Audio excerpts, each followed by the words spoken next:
UGC ముసాయిదాపై పోరుబాట పడుతున్నాయి బీజేపీయేతర రాష్ట్రాలు. ఇప్పటికే కేంద్ర విధానానికి వ్యతిరేకంగా బెంగళూరు, తిరువనంతపురంలో సమావేశాలు నిర్వహించాయి. ఇక ఇప్పుడు దీనిపై హైదరాబాద్లోనూ మీటింగ్కు ప్లాన్ చేస్తోంది తెలంగాణ సర్కార్. యూజీసీని వ్యతిరేకించాలని రాష్ట్రాలకు లేఖ రాసే ఆలోచనలో విద్యాశాఖ అధికారులు ఉన్నారు. సమావేశానికి హిమాచల్ ప్రదేశ్, జార్ఖండ్, కేరళ, తమిళనాడు, కర్ణాటక రాష్ట్రాలకు చెందిన మంత్రులు, అధికారులు అటెండ్ అయ్యే అవకాశం ఉంది.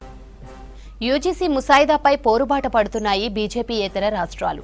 ఇప్పటికే కేంద్ర విధానానికి వ్యతిరేకంగా బెంగళూరు, తిరువనంతపురంలో సమావేశాలు నిర్వహించాయి. ఇక ఇప్పుడు దీనిపై హైదరాబాద్లోనూ మీటింగ్కు ప్లాన్ చేస్తోంది తెలంగాణ సర్కార్. యూజీసీని వ్యతిరేకించాలని రాష్ట్రాలకు లేఖ రాసే ఆలోచనలో విద్యాశాఖ అధికారులు ఉన్నారు.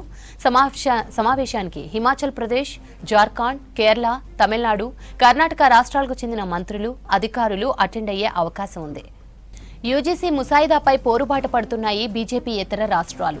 ఇప్పటికే కేంద్ర విధానానికి వ్యతిరేకంగా బెంగళూరు, తిరువనంతపురంలో సమావేశాలు నిర్వహించాయి. ఇక ఇప్పుడు దీనిపై హైదరాబాద్లోనూ మీటింగ్కు ప్లాన్ చేస్తోంది తెలంగాణ సర్కార్. యూజీసీని వ్యతిరేకించాలని రాష్ట్రాలకు లేఖ రాసే ఆలోచనలో విద్యాశాఖ అధికారులు ఉన్నారు. సమావేశానికి హిమాచల్ ప్రదేశ్, జార్ఖండ్, కేరళ, తమిళనాడు, కర్ణాటక రాష్ట్రాలకు చెందిన మంత్రులు, అధికారులు అటెండ్ అయ్యే అవకాశం ఉంది. యూజీసీ ముసాయిదాపై బీజేపీ రాష్ట్రాల పోరాటంపై మరిన్ని డీటెయిల్స్ కంచి రాజు అందిస్తారు. రాజు, హైదరాబాద్లో జరిగే సమావేశంపై అప్డేట్స్ ఏంటి? Thank you Sravanthi. యూజీసీ ముసాయిదాపై ఇప్పటికే బీజేపీయేతర రాష్ట్ర ప్రభుత్వాలు గళమిప్పుతున్నాయి. ఇటు తమిళనాడు, కేరళతో పాటు తెలంగాణ రాష్ట్రాలు యూజీసీకి వ్యతిరేకంగా యూజీసీకి అదేవిధంగా కేంద్రానికి లేఖలు రాశాయి. ఇక తమిళనాడు, కేరళ అయితే ఏకంగా అసెంబ్లీ తీర్మానాన్ని కూడా చేసి కేంద్రానికి యూజీసీకి పంపిన సందర్భం ఉంది. ఇప్పటికే ఇటు బెంగళూరులో అదేవిధంగా కేరళలో రెండు చోట్ల యూజీసీకి వ్యతిరేకంగా ఆయా రాష్ట్ర ప్రభుత్వాలు అంటే వ్యతిరేకించే రాష్ట్ర ప్రభుత్వాలు సమావేశాలు నిర్వహించాయి.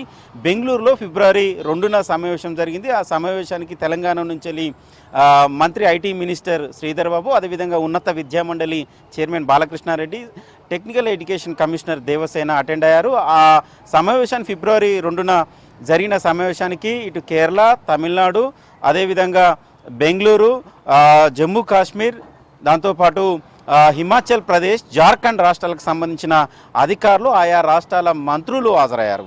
సో తర్వాత ఫిబ్రవరి 20న మరొక సమావేశం కేరళలో జరిగింది. తిరువనంతపురంలో జరిగిన సమావేశానికి కూడా సేమ్ యూజీసీని వ్యతిరేకిస్తున్న రాష్ట్రాలకు సంబంధించిన ప్రతినిధులు, విద్యాశాఖ సంబంధించిన అధికారులు కూడా హాజరై తీర్మానం చేశారు. ఆ సమావేశానికి ఇక్కడి నుంచి వెళ్ళి డిప్యూటీ సీఎంగా ఉన్న బట్టి విక్రమార్క, అదేవిధంగా విద్యాశాఖ సంబంధించిన అధికారులు హాజరయ్యారు. పూర్తిగా యూజీసీ ముసాయిదాను వ్యతిరేకిస్తూ తీర్మానాన్ని చేశారు. 15 అంశాలపైన తీర్మానం లేఖను కూడా రాసి యూజీసీకి పంపిన సందర్భం ఈ రెండు సమావేశాలు. ఇక మూడో సమావేశం తెలంగాణ నిర్వహించాలని భావిస్తుంది. తెలంగాణ రాష్ట్ర ప్రభుత్వం పెద్ద ఎత్తున యూజీసీకి వ్యతిరేకిస్తున్న రాష్ట్రాలకు సంబంధించిన ప్రతినిధులు, అక్కడి రాష్ట్రాలకు సంబంధించిన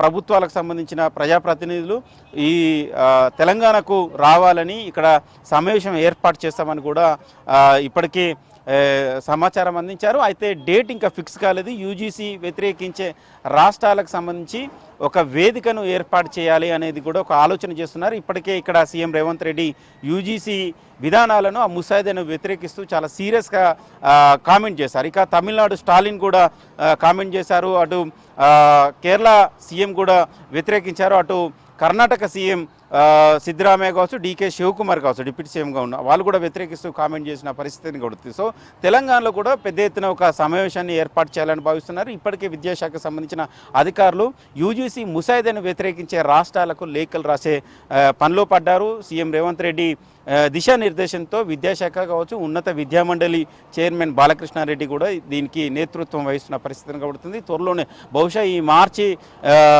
3వ వారం లేదంటే 4వ వారంలో హైదరాబాద్లో ఒక సమావేశాన్ని ఏర్పాటు చేయాలని చూస్తున్నారు. ఆ సమావేశానికి ఆయా రాష్ట్రాలకు సంబంధించిన ప్రతినిధులు, అదేవిధంగా విద్యాశాఖ సంబంధించిన అధికారులు, మంత్రులు పెద్ద ఎత్తున హాజరయ్యే అవకాశం ఉంటుంది. అంటే కేంద్ర ప్రభుత్వం పైన చాలా సీరియస్గా కౌంటర్ అటాక్ చేయాలనే ఒక ఆలోచనతో బీజేపీయేతర ప్రభుత్వాలు అయితే ఉన్నాయో ఆ ప్రభుత్వాలు చాలా సీరియస్గా గలం విప్పుతున్నాయి. యూజీసీ ముసాయిదా ఒకవేళ అమలైతే ఆయా రాష్ట్రాల ప్రాతినిధ్యం కూడా తగ్గిపోయే అవకాశం ఉంటుంది. ప్రధానంగా వీసీల నియామకం పూర్తిగా కేంద్రం చేతిలోకి పోతుంది. ప్రజెంట్ తెలంగాణలో చూసుకున్నట్లయితే తెలంగాణలో ఉన్న యూనివర్సిటీలు అంటే రాష్ట్ర ప్రభుత్వాల పరిధిలో ఉన్న యూనివర్సిటీలో వీసీ నియామకం రాష్ట్ర ప్రభుత్వాలు నిర్ణయిస్తాయి. అంటే సెర్చ్ కమిటీ ఈ నిర్ణయం మేరకు బీసీల నియామకం జరుగుతుంది. సెర్చ్ కమిటీలో యూనివర్సిటీ నుంచి ఒకరు ఉంటారు, యూజీసీ నుంచి ఒకరు ఉంటారు, రాష్ట్ర ప్రభుత్వం నుంచి ఒకరు ఉంటారు. 3 సభ్యులతో కూడిన సెర్చ్ కమిటీ ఉంటుంది. ఆ సెర్చ్ కమిటీ ఫైనల్ చేసిన పేర్లను గవర్నర్ దగ్గర పంపుతారు. గవర్నర్ ఆమోద ముద్ర వేస్తారు. వీసీ నియామకం జరుగుతుంది. కానీ ఆ సెర్చ్ కమిటీలో రాష్ట్ర ప్రభుత్వ పాత్రను తీసేసి యూజీసీ, గవర్నర్, అదేవిధంగా యూనివర్సిటీ 3 నేతృత్వం ఉంటుంది. అప్పుడు గవర్నర్నే కీ రోల్ పోషించే అవకాశం ఉంటుంది. గవర్నర్ యూజీసీ ఈ కీ రోల్ పోషించినట్లయితే కేంద్రం చేతుల్లోకి యూనివర్సిటీ వెళ్ళే అవకాశం ఉంటుంది. అదేవిధంగా ప్రొఫెసర్ల నియామకం కావచ్చు, ఇతర సిబ్బంది నియామకం కావచ్చు, ప్రమోషన్ల విషయంలో కావచ్చు యూజీసీ పూర్తిగా చేతుల్లోకి వెళ్ళే అవకాశం ఉంటుంది. కాబట్టి వీటినన్నిటినీ రాష్ట్ర ప్రభుత్వాలు వ్యతిరేకిస్తున్నాయి. బీజేపీయేతర ప్రాంతాలకు సంబంధించిన రాష్ట్రాలు పూర్తిగా వ్యతిరేకిస్తున్నాయి. తెలంగాణలో త్వరలో ఒక సమావేశాన్ని ఏర్పాటు చేయాలని భావిస్తుంది. దానికి సంబంధించిన కసరత్తు కూడా జరుగుతుంది. బహుశా ఈ 2-3 రోజుల్లో ఒక డేట్ ఫైనల్ చేసే అవకాశం అయితే కనబడుతుంది. శ్రవంతి.